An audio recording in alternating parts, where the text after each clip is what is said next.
one more year. No, I'm not make a joke there. I know what you go through with that man-woman stuff. Hey, young fella, he's tough. C'est ça, là. Yeah. No, I could never figure out the woman, là. It's too much. You know, you think about that, là. A man and woman, you're never going to find two more animals is more different than that. It's true. You know, they're going out somewhere for the night, lah. You know, the woman, she take all the time, make herself all ready, lah. The man, he watch the game on TV. That woman, she must say to that man 35 times, lah. She said, dépêche-toi, hurry up, dépêche-toi. You're never ready on time, dépêche-toi. Finally, the man, he get himself up, he's all ready, lah. Overtime, score is tied, the playoff, lah. Woman, he go out, he start the car, woman still inside, dépêche-toi, hurry up. All those things that make his man is different from woman, you know. That go back too many years for you and me to count. Yeah. Long before it was the dinosaur. That's true. You know what you need, young fella? One good week back in the wood with the boy. Yeah. That's it. You fix your achy, breaky heart. You know, you don't like to hunt. No, it's okay. I talk about that, all the difference with man and woman. You see, maybe 1,000,000 years ago, doesn't matter, you see, the woman, she had to take the time to do things, you know. She had to go in the forest and pick some fruit, take all the time, make sure the fruit is ripe, the berries, not poison, puis tout ça, là. The man, his job, he go in the wood, he see something, he kill that, go fast, take it out. But it's the same friggin' thing today. Yeah. The woman, she got to spend all the time in the shopping mall, touch everything. The man, he go to Canadian Tire, he buy stuff, leave right away. That's it. No, I know what it's like with the man-woman stuff, moi too. I've been down that road, comme l'autre gars disait, like the other fella said. The number one cause divorce in the year 2000, marriage.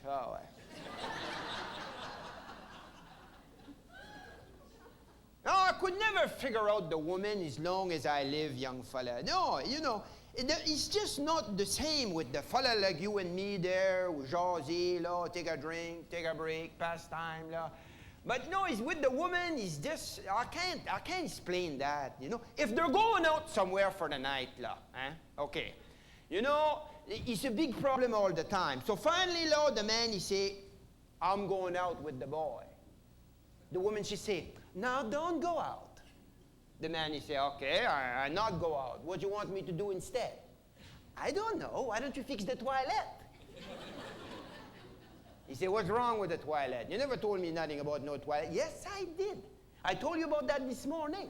No, you didn't. Yes, I did. No, you didn't. Yes, I did. No, yes. Couldn't have been me. Must have been some other guy stay here. The one looked just like me, the one you get along with. No, maudit fou, I told you about that this morning. Well, I can't do nothing about that now. Canadian Tire is closed. I'm going out. No, you're not. Yes, I am. No, you're not. Yes, I am. Well, what the hell you want me to do? And said, I don't care. Just leave me alone. Pas de problème, ma femme. À plus tard, I'm going out. Oh, Jesus, Marie Joseph, that make me depressed. Think about all the problem with the woman there, young fella. Anyway, I'm so depressed, I need something to cheer up my brain, and fella told me there I should switch on the TV. It's a big show they put on there, something down in Moncton, It's called Late Night Live with Empress, and I turn on the TV because he told me they got the special guest on that show. The name is Michelle Daigle. Away we go.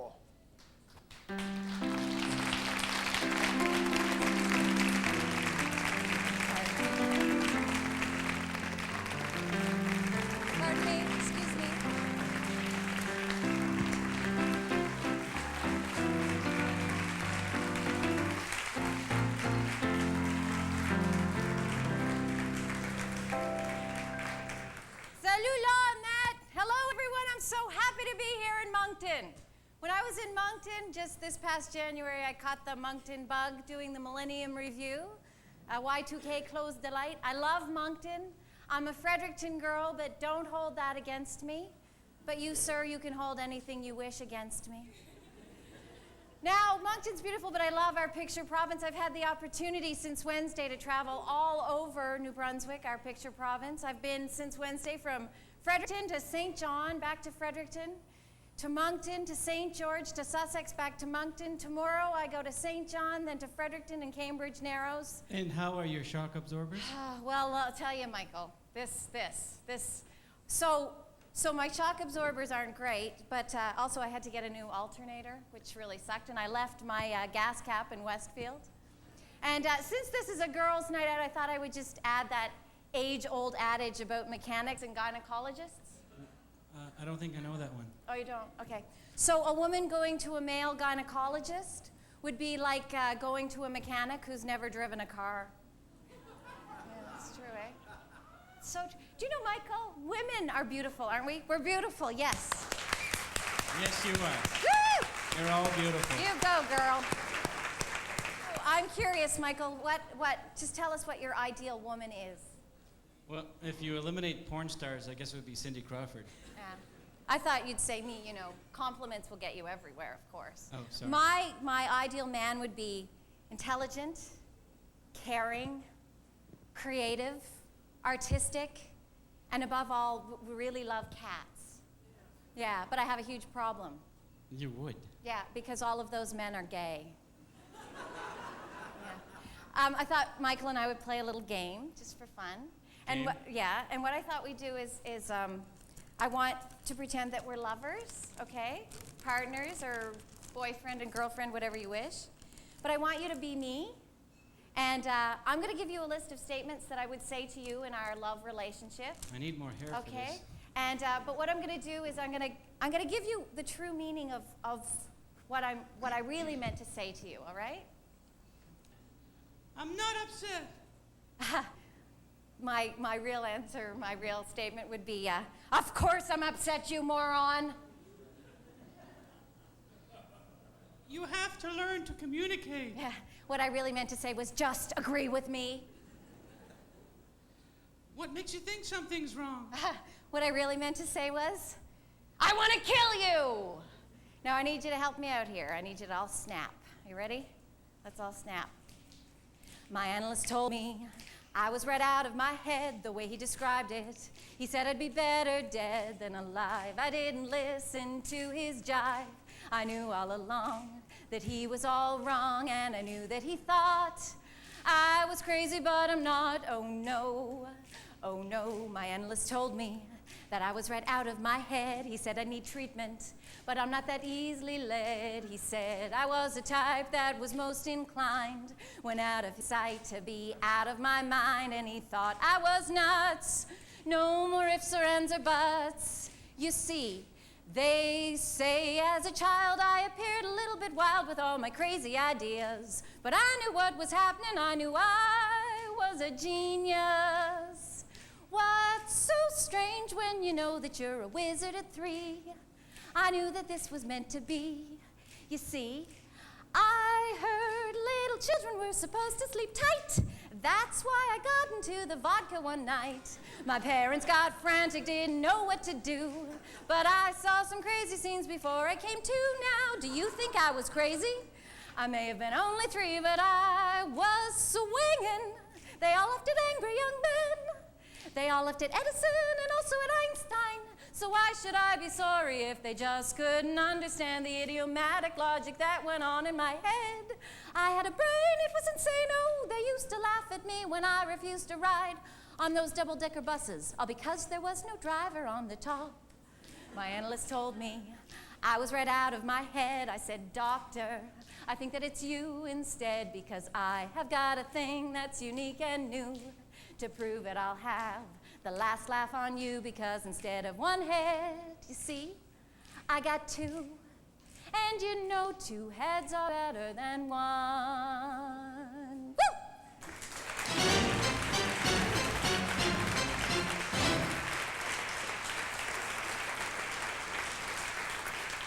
Now I'd like you to give it up for a fabulous young young musician, Stacey Lynn Reid, and she's here with Jeff Matheson on keyboard.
What a beautiful morning. Oh, what a beautiful day. I'm so proud to be Irish. Everything's going my way. Top of the morning to y'all. Top of the morning to ya. I said top of the morning to y'all. Top of the morning, Miss McGoldbrick. Have another drink, Anna. Have another drink, you say? Have another drink, you say? You want any wisecracks from you, Mr. O'Gillis? You shut your trap. Welcome to the Anna McGoldrick Irish Pleasure Tour. Now on this fabulous Irish Pleasure Tour, we're going to take you on a magical bus ride throughout New Brunswick. We're going to start in St. John, and then we're going to carry our way on down to Alma. Then we're going to take you through to Irish Town and to Nash Creek, and of course to the mighty Miramichi. Is everybody ready for the Irish tour? Are you ready for it? Well, that's a good thing. 3 weeks already. 3 weeks already. It's a great Irish tour we're going on. Are you gonna sing? Okay. Oh, what a beautiful morning. Oh, what a beautiful day. I'm so happy. Everything going my way. Now, I'll tell you what, a few things have come to my attention as this tour has been going on, and one of them is very pertinent, and I've got to bring it up. Do I make myself Celtically clear? Yes, Miss McGoldrick. Oh, now it is brought to my attention, you see here, that Mr. Lawrence has been hitting some bad notes in the singing of the morning Irish song. Oh, what a beautiful morning. Oh, what a beautiful day, Mr. Lawrence. Oh, no, Miss Anna. Somebody, Miss Anna, has been dumping a big load of rotten potatoes, you know, and it's a big pile of malarkey. I can sing every one of those notes in that song. I think you got me mixed up with that good-for-nothing Michael O'Button back there. Oh, we'll deal with that a little later. But I'll tell you what, Mr. O'Lawrence, nothing irks me more than the singing of Irish songs out of tune, and nothing irks me more than a little tattletailer. You hear me, Mr. Lawrence? I won't have any of that, you ignorant little fool. Now sing! Tora, Laura, Laura! Tora, Laura, Sing! Laura! Tora, Laura, lie! Tora, Laura, lie! Tora, Laura, Laura! Tora, Laura, Laura! It's an Irish lullaby! It's an Irish lullaby! Now everybody sing! Sing! Come on! Tora, Laura, Laura. Tora, Laura, Lee. Sing! Tora, Laura, Laura. That's an Irish lullaby. I think Now she's that's going up the better. deep end. That's better anymore. She's Bad really notes going from after you. it, pal. She's lost her, eh? I'll tell you right now. Any more bad notes from you, Mr. O'Lawrence, and we're gonna send you to the homeland. One-way ticket without a boat. And if you have something to say, Mr. O'Gillis, I suggest that you share it with the rest of the bus. Otherwise, you shut your fat, big cake mouth of yours and keep it shut. I'm sorry, Miss McGoldrick. Miss McGoldrick, do you allow homosexuals on this here bus? And whatever do you mean, like, by that, you moron? There's two of them back there, boy, hugging each other and everything back there. Them two guys, like, hugging and kissing and everything. And who might that be? Well, Patrick Fitz, you know, what's...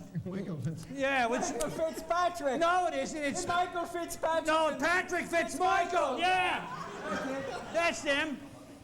I see.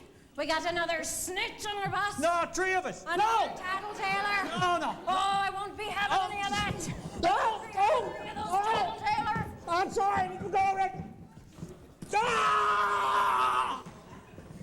That's better. Have I made myself Celtically clear? Oh, Mr. yes, O'Gillis? ma'am. Okay, now everybody sing. What are we going to sing? Black Velvet Band, of course. Okay. Her eyes, they shine like the diamonds. You'd think she was queen of the land. Sing! And her hair hung over her shoulder, tied up with a black velvet band. Oh, that's much better. Miss Miss McGoldrick, Yes, Mr. O'Button. I think I'm speaking for the entire group here. We have a few concerns. I mean, we forked out a lot of money for this tour. Like, I paid about $2,000 for this. And, well, to be honest, I mean, isn't that right, guys? It can be just a little bit nasty at times. And, you know, it's great. We get to sing a lot. We get to sing a lot, but you won't let us go to the bathroom sometimes. And I don't know about everyone else, but if I get whacked on the back of the neck by a shillelagh next time I hit a sour note, I think I'm going to snap. But what do you mean by that, Mr. O'Button? The Anna McGoldrick tours, the Pleasure Irish tours, are just to show the Irish hospitality. Yes? And they're to show the Celtic camaraderie. Yes? So smarten up, you silly twit! There, that's better. Now sing, the lot of ya. When Irish eyes are smiling, doesn't learn. Sing. When Irish eyes are smiling, you hear the angels sing. Sing. When Irish eyes are smiling, the world is round and gay. Sing. Irish eyes are smiling, you can hear the angels sing. Thank you for joining me on the anemic old brick Irish pleasure tours. Now you all be sure to fill out one of the comment cards on the bus before you exit, you hear?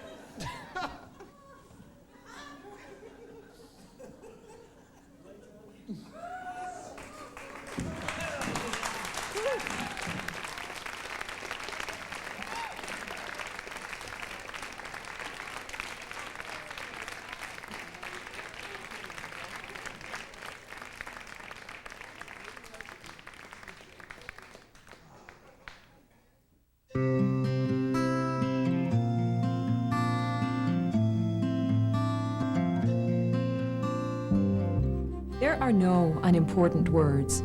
As a speech-language pathologist, I'm trained to evaluate and treat speech and language disorders because everybody deserves to have a voice. A message from the Canadian Association of Speech-Language Pathologists and Audiologists. 1-800-259-8519.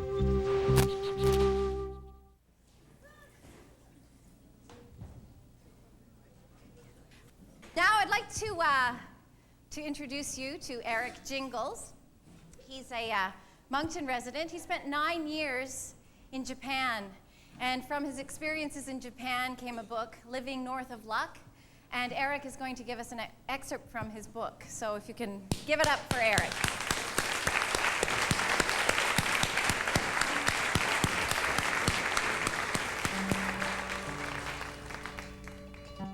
My wife and I were in the city of Matsumoto in Nagano province where the 1998 Winter Olympics were. And this particular chapter that I like to read just part of has to do with a Japanese bathhouse. Now just to kind of set the scene. Now Japanese bathhouse is something that traditionally has been around for obviously a very, very long time. And even though people have showers and bathtubs, of course, in their own house, they still kind of like to go down there and get naked with strangers. For $3, why not? Anyway, I like to read part of this here. One of my, shall we say, kind of unnerving experiences in one of these bathhouses or onsens, as they're referred to. I can't recall my first experience in a public bath, but by this time in my tenure, I had become quite acclimatized to onsens and the like. It really is a great way to relax, soaking in hot water up to your neck on a cold winter's day, especially at night in the outside tubs called ofuro set in the Japanese gardens. There's nothing like hunkering down in the water with your washcloth on your head as the snow gently falls past the subdued floodlights in the trees and disappear without a sound in the hot water all around you. But this day was different. It was a cold spring at a mountain bike race far away from home. I was freezing after having camped and raced in the mud. Most races are held at ski hills where the lodge has a massive onsen, and oh, how inviting this one looked on that very cold day. I stripped the mud-caked jersey off my shivering pale body. I put it and my cycling shorts into a plastic bag and then put that into a wicker basket provided on the shelf. I grabbed my little washcloth and, holding it in front of me as one does, made my way to the door in the center of a huge steamed window. I could smell the almost boiling water. My quivering limbs and numb feet were begging me to hurry. Then, out of nowhere, she came. Just as I was about to open the door, a voice from behind me spoke. "Excuse me." I turned. There, standing in front of me, was one of the cleaning women in her rubber boots, smock, and dishwashing gloves. I was immediately aware of two things. One, she must have been looking at my tuchus. And two, this little hand towel was indeed little and no longer adequate for its new function as a cloaking device. Not being one to converse nude with older women wearing rubber boots and gloves, I was taken aback. Sorry? Where are you from? Canada. My wishing that my washcloth would turn into a beach towel was not materializing. So with a polite nod, I made for the door. Oh, Canada! How lovely! Where in Canada, she wanted to know. I couldn't believe it. Didn't she know that I was not dressed properly to be talking to a lady? The East Coast. I said this while backing towards the door and reaching for the handle which led to the steamy sanctuary of the onsen. But she would not be put off so easily. For every one step backward I made, she took one forward. I felt so vulnerable, so alone. I wanted to shout, "What the hell's the matter with you? I'm trying to take a bath here." But I didn't. I wouldn't want anyone yelling at my mother, who was just trying to be friendly and bridge that gap of international communication. Then I thought, just what in the hell would my mother be doing on the men's side of the onsen anyway? It appeared to be a no-win situation. I continued to squirm, and she smiled. "Oh, the East Coast. I love to go to the East Coast." I just smiled back, and at that moment, I could have sworn that just for a second, I saw her eyes glance down towards my reproductive area. Aha! I said I knew it. She was trying to catch a peek. But what should I do? Yell, blow a whistle, shout, help at the top of my lungs, fire? I think not. I was an adult male, not to be frightened or to be made feel cheap by a member of the opposite sex. I would stand my ground, and if challenged, I should meet the challenge head on. No pun intended.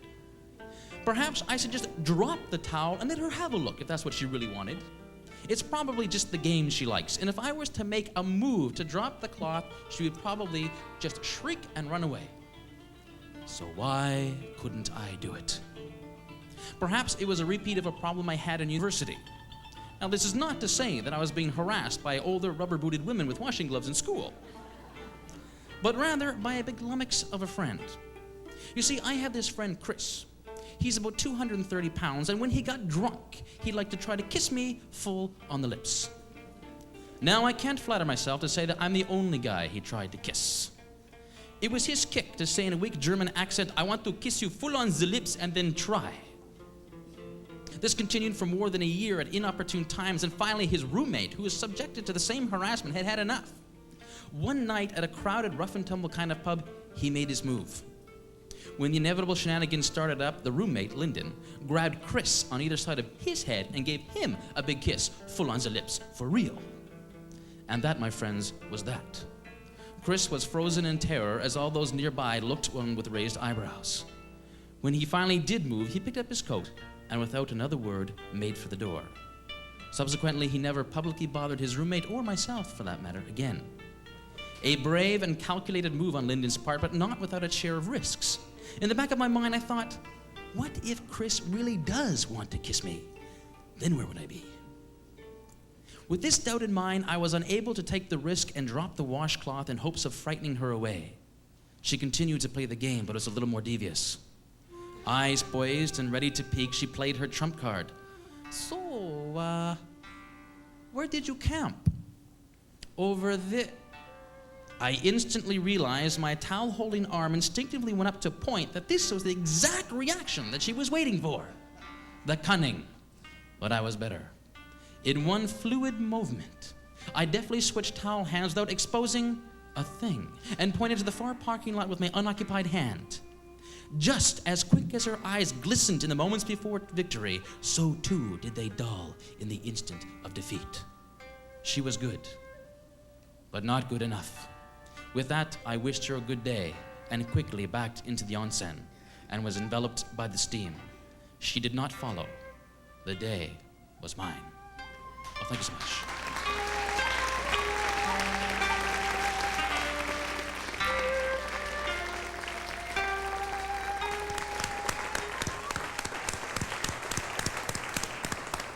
And now, ladies and gentlemen, I'd like to introduce you to a visual artist, a fine visual artist, Jennifer Belanger. Hello, Jennifer. Hello. How are you? Fine. Good, good. So tell us about your art. When did you start painting? I started painting when I was about 16, but I've been drawing ever since I can remember. I graduated from University of Moncton in '97, and I've had shows here and there in New Brunswick since then. Great, great. So what inspired you to paint? My father draws a lot, and he does actors and stuff like that, charcoal drawings. Okay. And I remember when I was little, I used to watch him do that, and I think that might be one of the reasons that I had an interest in it. He must be very proud of you. Yes, yeah? I think it is. Good. And what's your medium? What do you work with? I mostly oil paint, but I also do lithography and printmaking. That's a painting of a little girl who just scribbled on the wall in the background. Sort of the personification of a spoiled brat, I suppose, I guess, yeah. Great colors. I love your colors. They're fabulous. Great. Can we take a look over here, if everybody can see, over here on the left? And if you can just tell us about that piece. That one there I painted, there was a concert, and they had asked us to go and paint live. So it was in a club setting, and that's why it's sort of like a lounge club. So I had to do that one there in about an hour and a half. Wow. But it turned out to be pretty nice. That there's a sticker there that I found in a parking lot that I found was interesting, so I put that on there. Now, not only are we having Jennifer as a visual artist, but we're also going to get her to participate in our late night live top 9. And of course, it's only a top 9 because of the budget of the show. We can't afford to do a top 10. So we're having here the top 9 women's complaints about Moncton men. Okay? So hit it, Michael. Okay, we're gonna do top 9. Number 9. Okay, number 9, Jennifer. He thinks a night on the town is all you can drink for $12. Number 8. He takes you parking at the Moncton Hump Yard. Number 7. His idea of commitment is a 2-hour table rental at Dooley's. Number 6. He is like the tidal bore, fun to look at, but smaller than, smaller than expected. Number 5. Top 9 women's complaints about Moncton men. Recapitulation. Recapitulation. He thinks the mayor of Riverview is Tim Horton. Number 4. 2 words, double double. Number 3. A special date is a tractor pull at the Coliseum and dinner at Deluxe. Number 2. He gets turned on when he hears the word bilingual. And the number 1 top complaints about Moncton men. He parks his car at the bottom of Magnetic Hill, but he can't get it up.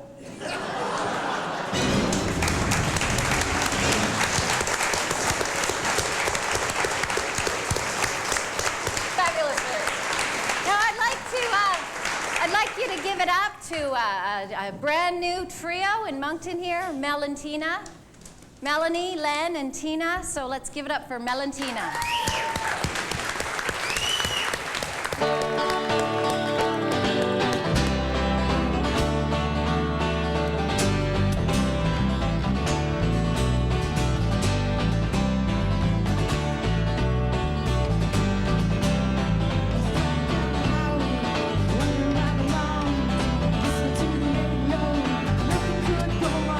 Some people trying to tear me down, some kind of hidden my line. The way the moon sets night.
It's not fair, you see the hills, it's all you see once a year.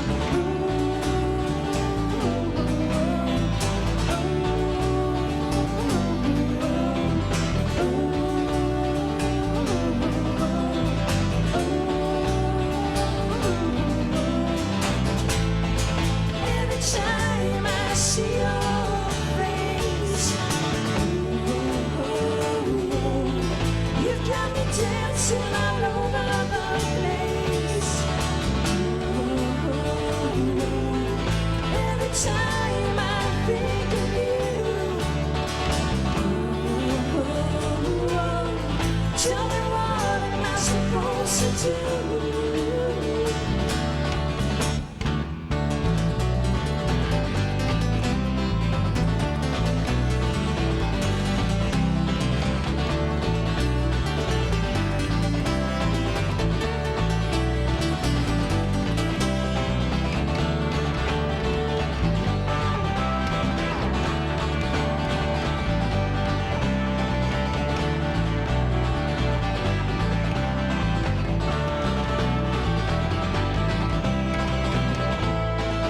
Every time I see your face, you've got me dancing all over the place. Every time I think of you, tell me what am I supposed to do?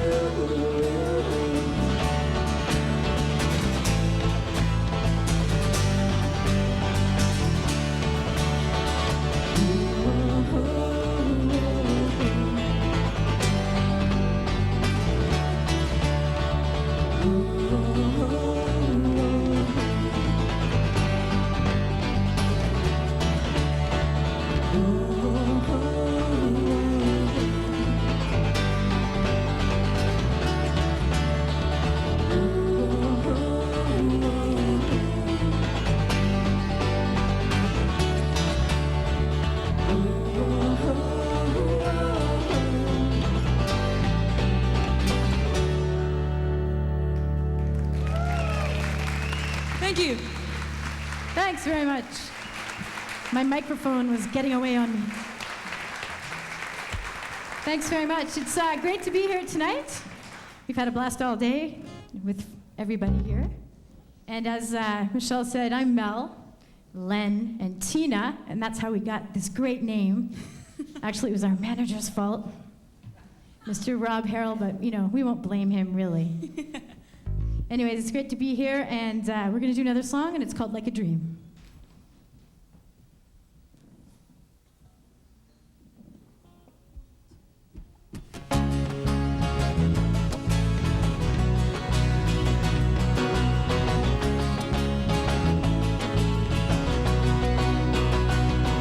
Each night you close your eyes, I shut you hypnotize. See me where you want me to be, so close, so tenderly. I fall for you, you fall for me. Why can't this not be? Me in your arms, so full of charm inside. Losing your energy, but now I'm here, and you're there, and you're starting again. A little bit too scared, it's all like a dream. Coming to you day by day, it's all like a dream. When you're lost through the battle of the night, it's all like a dream. It's all like a dream. It's all like a dream. Like a ghost, like a sinner, like the walls getting thinner. I'm just about to fall. Will you be that catch me when you hit me, love me? You'll be laughing while I fall. I've been drowning in the sea. I can be what you want me to be. It's so insane. There's no one to blame. It's like losing your energy, but now I'm here. You're there, and you're starting again. A little bit too scared. It's all like a dream. Coming to you day by day. It's all like a dream. When you're lost through the battle of the night, it's all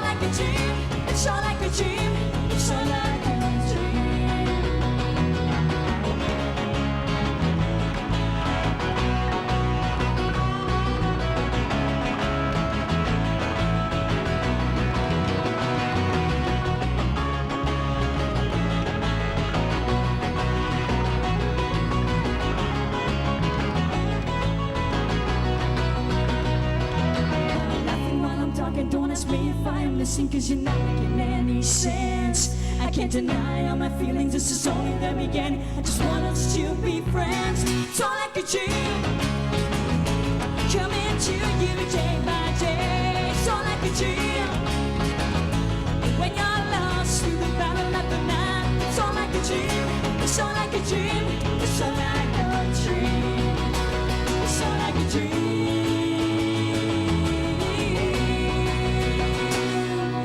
It's all like a dream. Thank you. Thanks very much.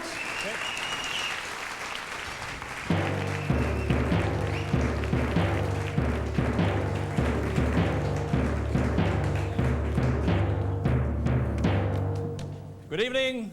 I'm Johnny Late. And I'm Billy Knight. This is the Late Night News. Premier Bernard Lord vowed this week not to back down from any other budget cuts. When asked why he backed off on agriculture, young Bernie said, "Old MacDonald had a farm, E-I-E-I-O, and on his farm he had a sick cow, E-I-E-I-O. With moo money here and moo money there, we'll have vets go everywhere." Meanwhile, the Premier's cuts to specialized education programs will see driver's ed and sex ed taught in the same car. The thorny issue of native logging rights is once again making news in New Brunswick. Recent developments have centered on three main individuals: Donald, Marshall, Joshua, Bernard, and Thomas Peter Paul, all of which led to a recent Supreme Court decision granting special rights to guys who don't have last names. In other news, Prime Minister Jean Chrétien's bumpy ride continues this weekend in the Middle East. Chrétien, suffering from a severe case of foot-in-mouth disease, has managed to piss off the Palestinians, irritate the Israelis, and sour the Syrians with his brand of Shawinigan diplomacy. In an attempt to make up for his gaffes this morning, Chrétien boasted of Canada's tremendous peacekeeping record, saying, "Well, you know, the Canadians are the most peaceful country in the world. We love peace. Just ask Marty McSorley." Ah, yes. A bitter strike by Université de Moncton full-time professors has finally come to an end. Late Night News has been handed some confidential notes pertaining to the sensitive labor negotiations. And by the way, they were based on the assertion by those professors that Moncton academia, largely made up of people of Acadian descent, were being paid far less than their Anglophone counterparts. Turns out these Acadian professors were being paid about $1,500 per week. They were demanding a raise to $2,000, and the university countered with $1,755.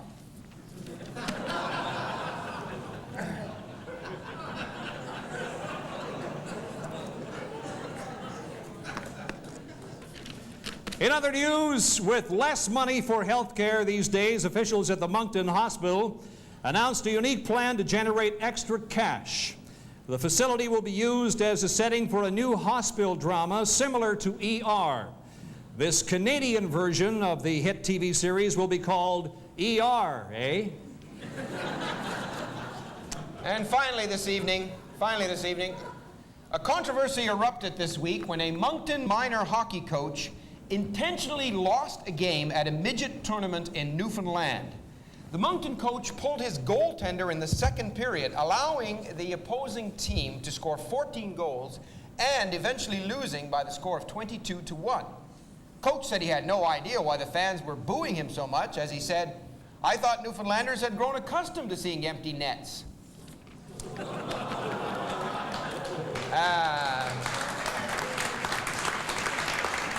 That's the kind of day it's been in the news here at Late Night. I'm Johnny Late. And I'm Billy Knight. And that is the news. Good night. Good night.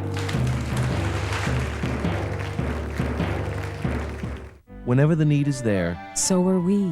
And now, facing a new day, one thing remains the same. The caring faces of St. John Ambulance. Thanks to your support, we'll face whatever the future holds. Be one of the many faces of St. John Ambulance. Now it's time for Name That Tune, and at this point Name that lounge tune. Name That Lounge Tune, and at this point in the show you see Michael R. LeBlanc has deconstructed and loungified a tune for us. And what we have tickets to Blue. They're an Acadian Zydeco band, and they're going to be playing in May here at the Capitol. And so these are the prizes, great group. So what I'm going to come out into the audience. And tonight's tunes are in keeping with the theme of the evening. The evening Girls' Night Out. You go, girls. Okay, so Michael is going to play one of the tunes. If you think you know what it is, raise your hand and you'll win a ticket to see Blue.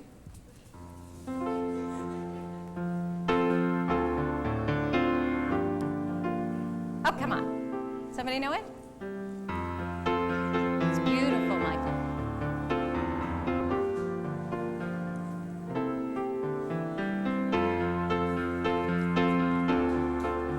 Anybody? Oh, you got it! We got it right here! Sir, what's your name? Stand up, make yourself seen. I'm Rocky Stultz. Rocky Stultz, very nice to meet you. And the name of the tune is? I'm So Young and You're So Old. And who? By Neil Sedaka. Diana. Thank you. Congratulations. Good work.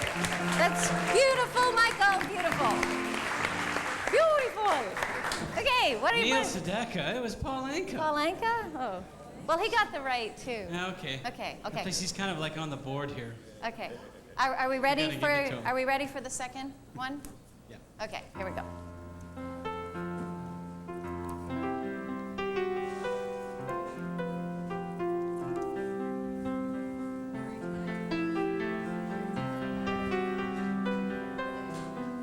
Yeah, we got it right here. Neil's beautiful wife. There you go. What's your name? Mary Tyler Morris. Yeah. And what's your name? My name is Clara Stoltz. Oh, very nice to meet you. That's beautiful, Michael. Beautiful, beautiful, beautiful. Congratulations. You're welcome. I'm tripping over monitors. Excuse me. I'm going to get in here because I'm just... Are you ready, Michael? Yeah, and this song is for a woman who really needs a night out. Okay. A woman who really needs a night out. And listen to the chord progressions rather than the melody I'm screwing up. Okay. You don't got it yet?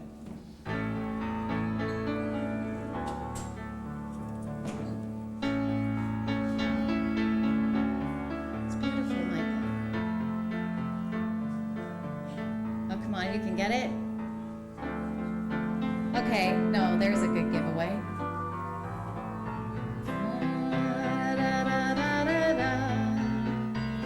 Woo! Da-da-da-da-da. Raise your hand if you know it. Woo, we got it right here. Woo-hoo! And? And what? It's Lady Madonna by the Beatles. Excellent. Congratulations, Lady Madonna. Woohoo! Good work. Oh, are you guys hungry? Are you hungry? Is everybody hungry? Yeah? Okay, we're gonna take a break. Compliments of Kramer's. We got a great spread for you tonight. And so we're gonna take a 5-minute break, so please enjoy the food, and we'll see you in about 5 minutes. Thanks.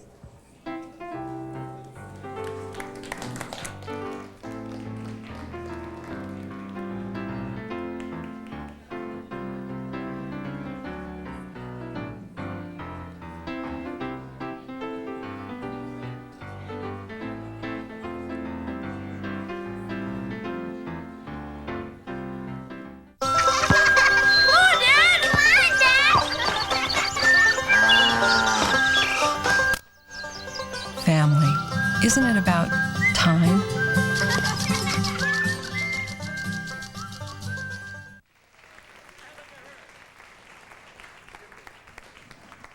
Could have been the whiskey, might have been the gin. Jimmy!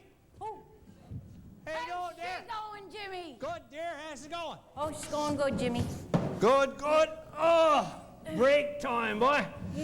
So how's the first week here at the City Hall going for you? Oh, not so bad, Jimmy. Yeah? Yep. Yeah? Some friggin' good. Oh, I guess. But what'd you do before you get into janitorial? Secretary, 85 words a minute. Some fast. Yeah. Had to wear a seatbelt so it wouldn't fly off the seat. Need a friggin' airbag in that typewriter if you ask me, boy. Some friggin' right, eh, Jimmy? Oh, I guess, boy. Yeah. Yeah, yeah.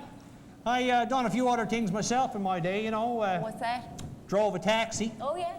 I didn't pick up anybody or nothing. I Just really needed the car.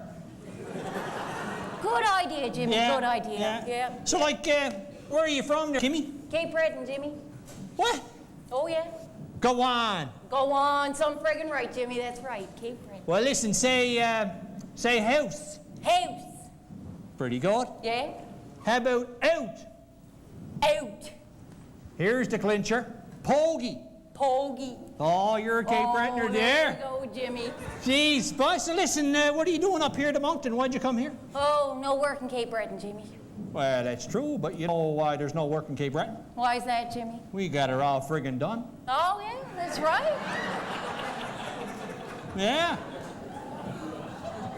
So listen, what'd you get here? What'd you bring us tonight? Oh! Jimmy, this is a good one. I got Frank McKenna's trash. Oh, did you? I do. Yeah. I got the trash can here at a city council chambers. Now you can tell, look at this, huh? Yellow and green, eh? Like this here's the wet, and this here's the dry. Like I think Catherine Burns put this together. Now with the wet, I think that's where they put all the complaints for the wet basements, eh? Oh, yeah, yeah. And over here in the dry, that's where they put all Mayor Murphy's jokes. Oh, that's a good one, Jimmy. Look what I got here at Frank. Look inside, eh? Look, here What we do you go. got? Okay, letter here to Frank from Paul Martin, okay? Oh, gee. Frig off, Frank. I'm the next Prime Minister. That's a good one, eh? Oh, let me see. I got one. This is at a council. It says, here's the proposed plan for that road through Centennial Park. Going to the friggin' landfill with that one, eh? Oh, yeah. Look, Jimmy, I got a note in here in crayon. Oh, yeah? Crayon, from Premier Bernard Lord. Says, Dear Mr. McKenna, may I have the combination to the safe, please? That's a good one, eh, Jimmy? We'll give him the combination. Need the friggin' money, I guess. Oh, here's one. It's a note and a bill from Riverview Mayor Bruce Fitch. I smashed my mirror on the Moncton side of the bridge. Show me the money or that friggin' bridge is going to Dieppe. That's a good one, boy. I got a good one here, eh? Frank's got a letter from Camille Theriault. Says, you know when to pull the plug, pal. Thanks for nothing. Didn't leave him with much, did he? No, we didn't. That's right. Oh, this one here. Here's the note. You got a note in there. I got one for you. That was in Gaelic. I couldn't read it. Oh, look at this one.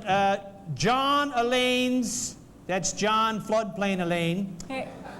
That's his evacuation plan for Dieppe in case of a flood. It says, proceed to the top floor of Moncton City Hall. Now, that's some friggin' high tide, eh? That's a friggin' high tide. You're right there, Jimmy. Listen, I got a letter from the Prime Minister. Oh, okay. my God. Frank, you know that you're my favorite right after Brian Tobin for to become king when I quit. He's supporting him, I guess. Oh, yes. Number 2. A letter from Ron Fagan out at Angie's. Dear Mr. Mayor and Council, when visiting Ottawa, may I suggest these after-hour entertainment establishments? Sound like stripping to me, boy. Yeah, stripping. That was good, boy. You know, I always wanted to be called Angie, Jimmy. Did you? Yeah, boy. Angie Jimmy or just Angie? Angie. Just Angie. Yeah. Yeah. Yep. My parents' favorite name was Kimmy. You know how it goes. Yeah. Parents' favorite name, she gives you the first child. And second favorite name, second child. Third, goes that way. Once we had 10 kids, we was picking off the names from the cornflakes package. Oh.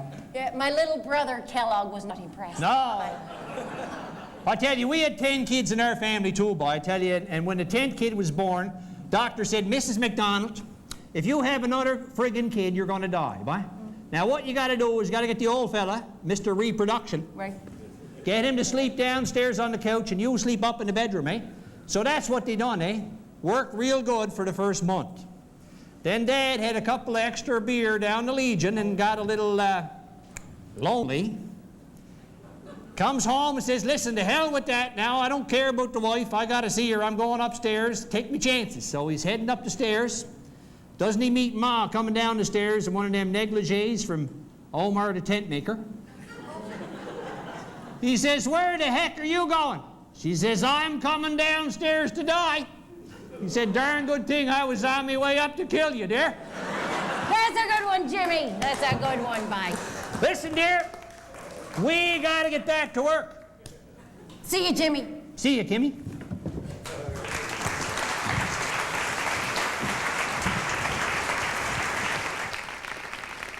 Sandy Gillis and Michelle Daigle, folks. Well, it is girls' night out, and do we ever have a treat for you? He's the thinking woman's sex symbol, and not many of you know that he's from a long-established Irish-Jewish family here in Moncton. I give you Leonard Cohen.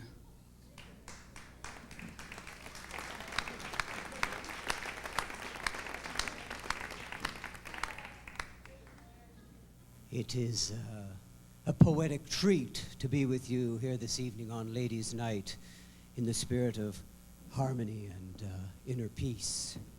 I'm sure many of you know that I've spent the last long while in California studying the teachings of the great Buddha. And I've also had a chance to lunch with a few beautiful Californian women, like Lucien Bouchard's wife, for instance. And speaking of pieces, I'd like to introduce to you now my backup singers who understand, like Buddha, the importance of the small things in life and have been able to find inner peace and solace at their work. Please welcome the girls from Tim Hortons.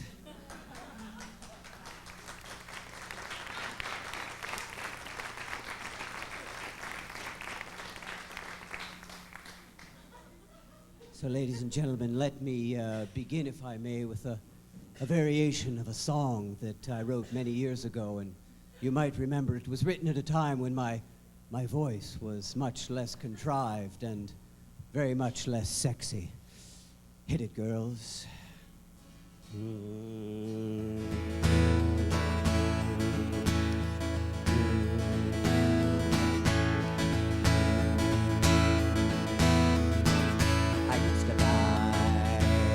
Frequent hotel bars and enjoy a drink with a lady or three. But the ladies could no longer keep me vertical, so I decided that Buddha was for me. Now so long debauchery, it's time for me to shave my head and grow my belly just like Buddha did. Thank you, ladies and gentlemen. And thank you.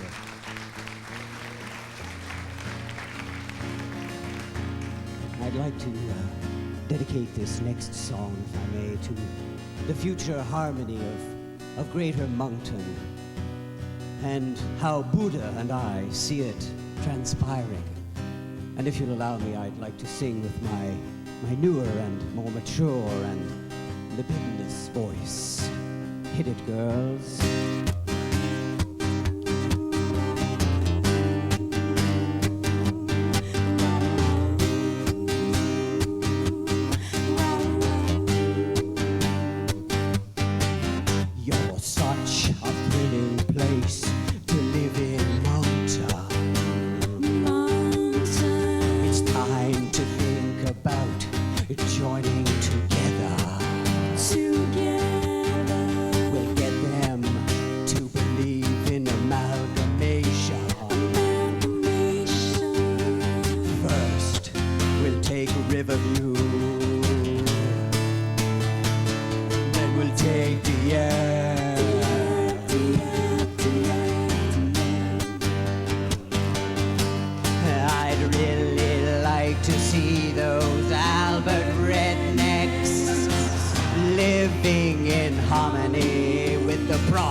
you. We will take the end.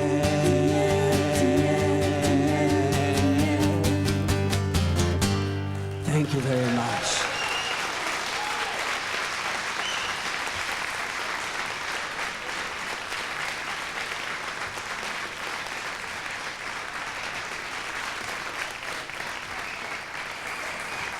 Welcome to the Sexless Sue Show. And on the Sexless Sue Show, I will answer all your sexual questions. Do I have a caller on the line? Do I have a caller? A caller on the line. Yes, your name? Hello. Hello, what's your name? Hello, my name is Sue. Sue? Yes, my name is Sue. And what's your question, Sue? Sue, all my life, I feel like I've been a man inside of a woman's body. And I wanted to know, I heard it was possible for a woman to have a sex change operation. Can you give me the name of that operation? Yes, that operation would be called addictomy. Yes, this is the Sexless Sue Show. I answer all your sexual questions. Do I have a caller on the line? Caller on the line? Yes, hello? Yes. Yeah, Sue. Yes. Your question. Yeah, I really like listening to your show. You know, I really like it a lot. You know, I got a question for you.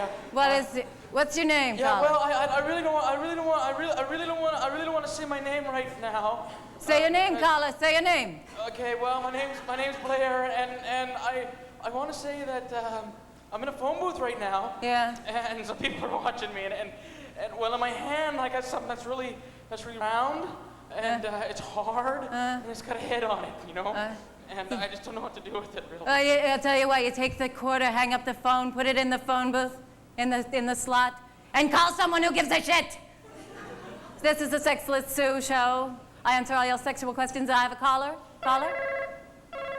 Yes. Your question? Hello. Hello. Your name? What's your name? Well, What's your name? It's Mitch, but don't tell my wife Marielle that I'm calling, okay? Where are you calling from, Mitch? I call from Memram Cook. Memram Cook. The question I got for you, why is it that the penis got a head?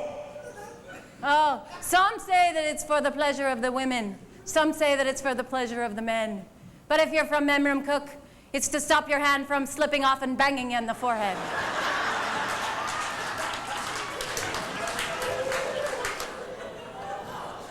Oh, well, that'll be the end of our show. Thank you for watching the Sexless Sue Comedy Hour. Thank you.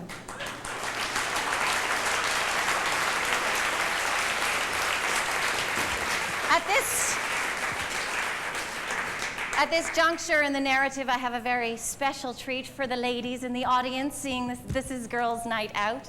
I have two hunky firefighters here who will be appearing in a calendar, so come on out. Okay, hunky fire. Oh, look at that. Yummy. Okay. Here we have. Nice. This Todd Ross. Hello, nice to see you. How are you? Fine, thanks. Good. And we have here, I have to look, it's Paul McFadden. Yeah. Correct. This is great. Now, you're firefighters. Correct. They're very cute. Aren't they cute? I'm shaking. That's okay. I am. Look at me. And I want you to tell us about the calendar. The calendar's made up firefighters from the 4 Atlantic provinces, and the majority of the proceeds are going to muscular dystrophy. Okay. Anything to add? Not a whole lot. No? to add. Did you have fun? I mean, was it fun to pose for a calendar? Well, when you thought about to start with, but as I get closer, it was kind of nerve-wracking. Yeah. Did you make love to the camera? No, I'm just glad to have it over with. You just got it over with. Okay, I want to do what... Oh, how long have you been a firefighter? 11 years. 11 years and? 13 years. 13 years, okay. And do you like your jobs? Love it. Oh, it's great, yeah. Okay. So nothing bad to say about your jobs. Oh, do you get to slide down the pole? No, that was my biggest disappointment. Oh, I have always wanted to slide down the pole.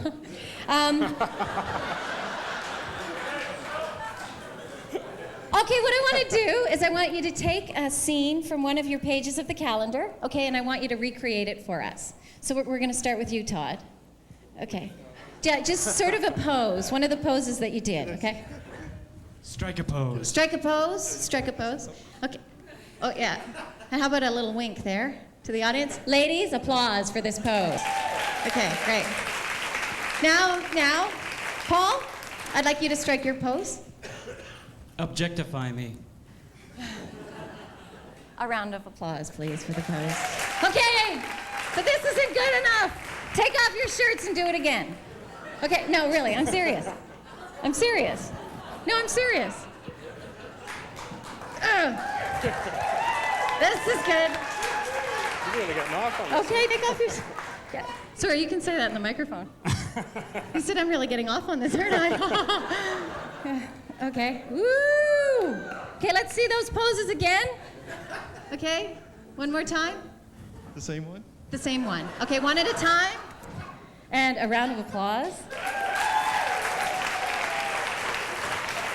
Okay, again. And a round of applause, yeah! Woohoo! I'm gonna stand between you. Ooh. Okay, so I want... Go for it, Michael! Oh, no, sorry. I want you to tell us about this competition. The City of Moncton's been involved, and Fredericton as well has been involved in this since 1995, I believe it was. And it's been going on in the state since 91. It's 5 events that are run consecutively. And it simulates a lot of the things that we do in our job, forcible entry, rescue, lift and hose up to a roof if you need a hose, just carrying a hose pack up 5 stories of stairs. And it's quite, it's about the toughest 2 minutes in sports. Really? Yeah. That's very interesting. And what is the competition for? What are you raising money for? We're raising money for muscular dystrophy through the calendar. Okay. The sport itself, I think we just run it to punish ourselves. Yeah? So the calendar is raising money for muscular dystrophy. Yeah. And when is the calendar coming out? It's coming out July, end of July. Can't wait. That's going to be great. So what we're going to do is we're going to do one of the pieces in your competition, okay? Which one did you want to do? Well, we'll do the dummy drag. Okay, I get to be the dummy. Okay, so what we got to do is we got to split the center of the house here, and we've got Frederictonian and a Monktonian.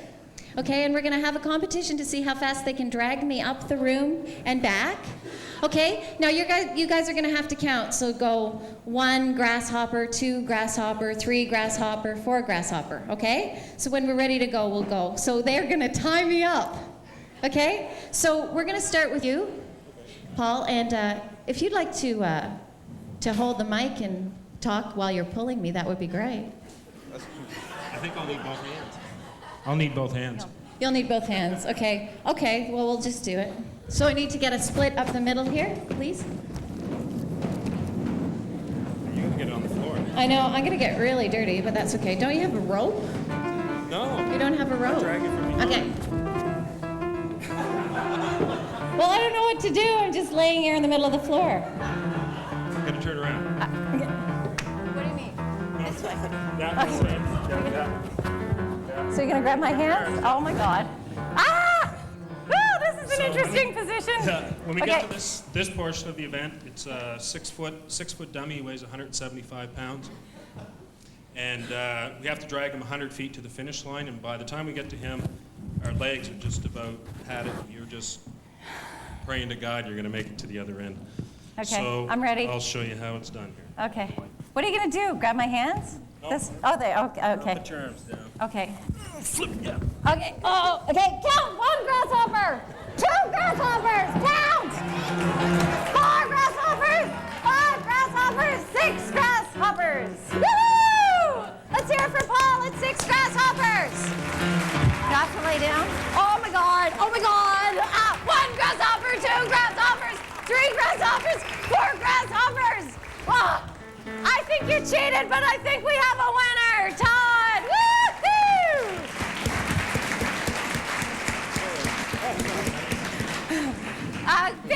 of applause again for Todd and Paul. Thank you very much for coming out. That's Thank you. great. Thanks.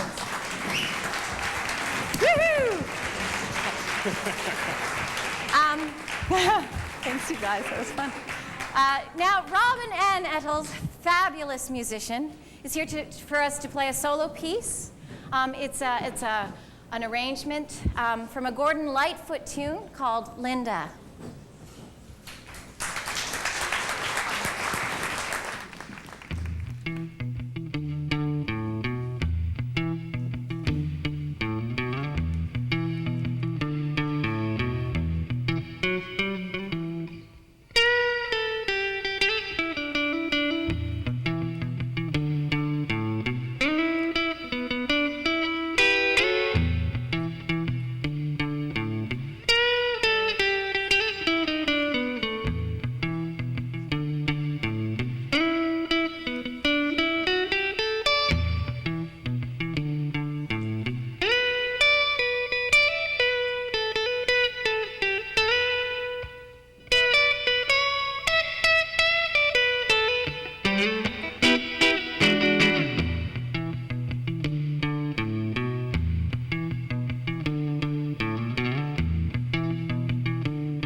When you last saw her on Late Night Live at the Empress, she had just won the right to represent the North Shore in the Miss New Brunswick pageant in Woodstock. Here she is for an update, Lucienne.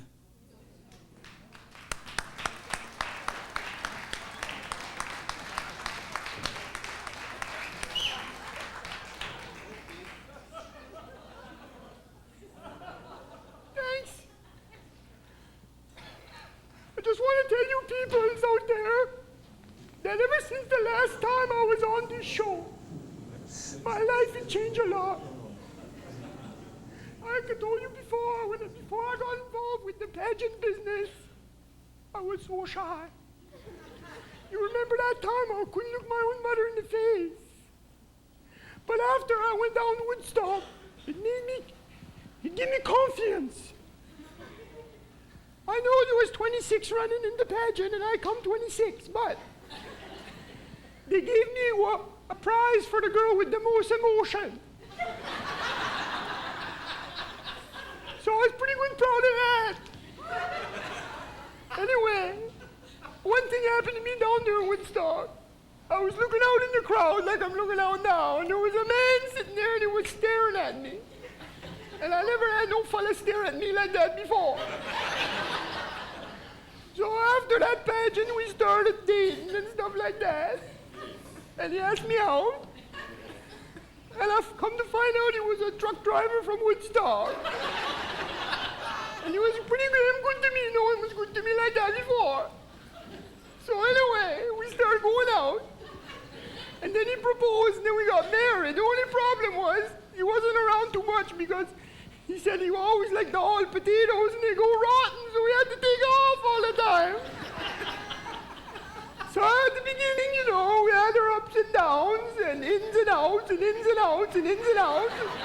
Ups and downs. In the first year of the marriage, I was down pretty good all the time. But then after, we had problem with religion because my husband, he thought he was God.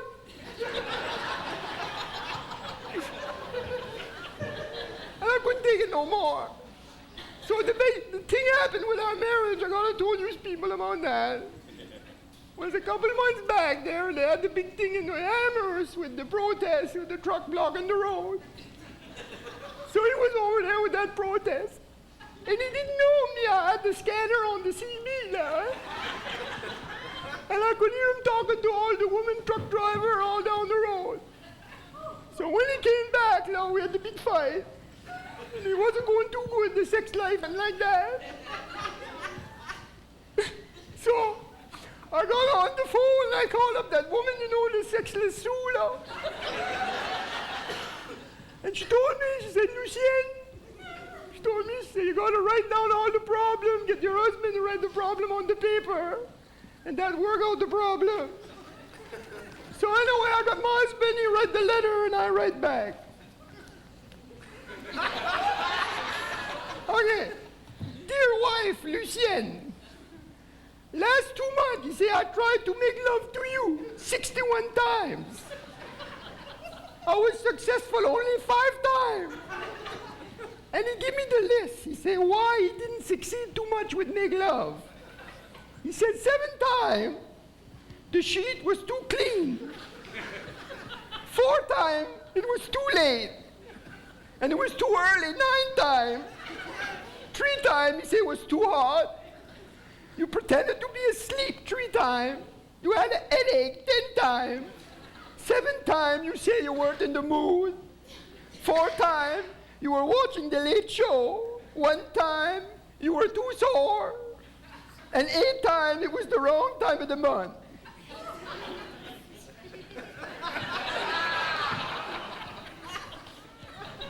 He said the 5 times I had success, I didn't get no satisfaction because 1 time you just lay there. 1 time you reminded me there was a crack in the ceiling.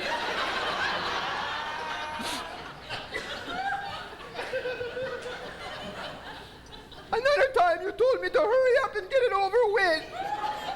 The next time I had to wake you up to tell you it was all done. And the last time I was scared I hurt you because I felt you move.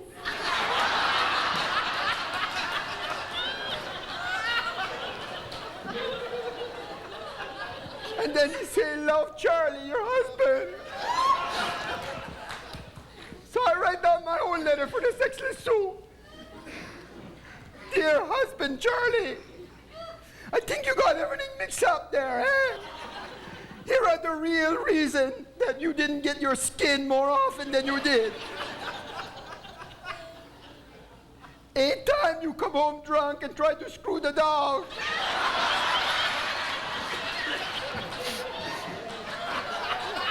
It's true. He fucking... 3 times you didn't even come home at all. 3 times you didn't even come. And you had the ejaculation too fast 5 times. And 6 times it was soft before you could put it in. 1 time you said your toes is cramped up. 5 times you told me you got in a fight and somebody just kicked you in the ball. 4 times your wiener got caught in your zipper. 3 times you just come in your underwear when you were surfing on the porn website. 7 times you wanted to watch the hockey game and you not even suggest doggy style so we could both watch the hockey game.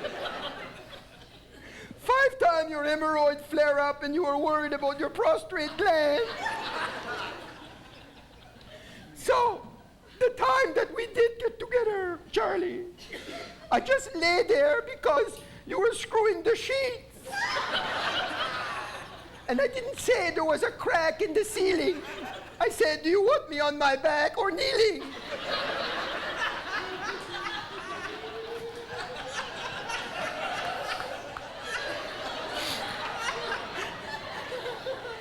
At that time, you felt me move, it was because you just let a big fart. And me, I was only trying to breathe. Love, the wife, Lucien.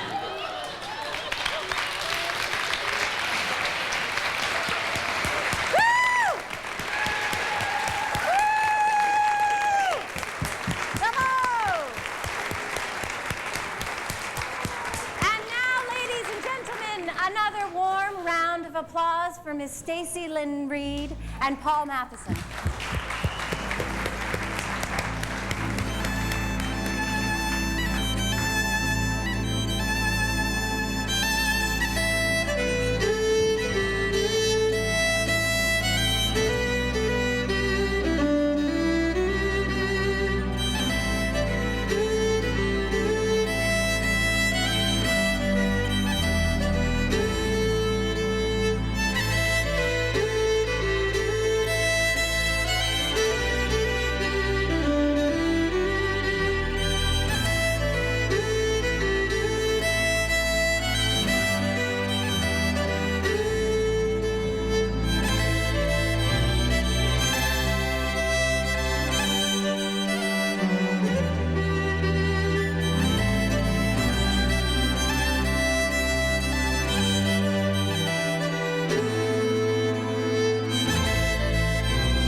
Stacey Reid. Woo!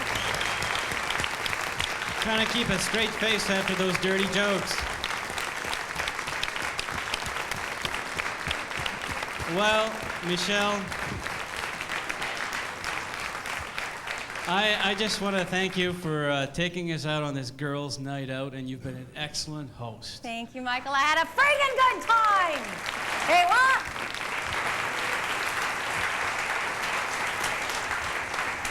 Before we go, we've got to thank Stacey Reid and Paul Matheson, Mellentina, Eric Jingles, Robin Ann Ettles, Jennifer Belanger, Todd Ross, and Paul McFadden. And the credit union sounds fantastic, and of course Kramer's for the fabulous food. And Stacey Reid, take us home!